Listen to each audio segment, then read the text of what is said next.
Hirayasumi is the best one on this list because Fortnite is featured in it. We all love Fortnite.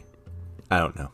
Anyways, Hirayasumi has some very cozy artwork. It gives off the vibes of what a typical day is like and what a typical night is like. You know, just everyday life. Which in my opinion is hard to convey through art alone. Now, just like in everyday life, I think this feels realistic in terms of the feelings of the characters and in how they have a lot of ups and downs throughout their days. The main character is this guy called Hiruto. He's 29, at least at the start of the story, and he had a friendship with this old lady whose name is Wada Hane. That doesn't really matter too much because she dies pretty early on, I think in the first chapter, at 83. And although this gets touched on a bit more in the story, she leaves her house to Hiruto. Originally, Hiruto, when he was younger, went to Tokyo to pursue an acting career, but he didn't make it, so he became a carefree guy working at a fishing pond. His cousin Natsumi, who is 18, comes to stay with him after he gets this house to study at university in Tokyo. Not only do we see the struggles of Natsumi, but also the struggles of Hiruto, living this new life, owning this new house. How Hiruto actually supports Natsumi and vice versa. There are times when things start going a bit deeper into the characters and their emotions, which is a side of things that I really like. It does this with most of the people in the story, but I really like how it does it with Hiruto. I think a few people in the story tell him he's almost 30, you know, he needs to get his act together, be more responsible, and he needs to start thinking about the future. Even the granny says something about this in the beginning.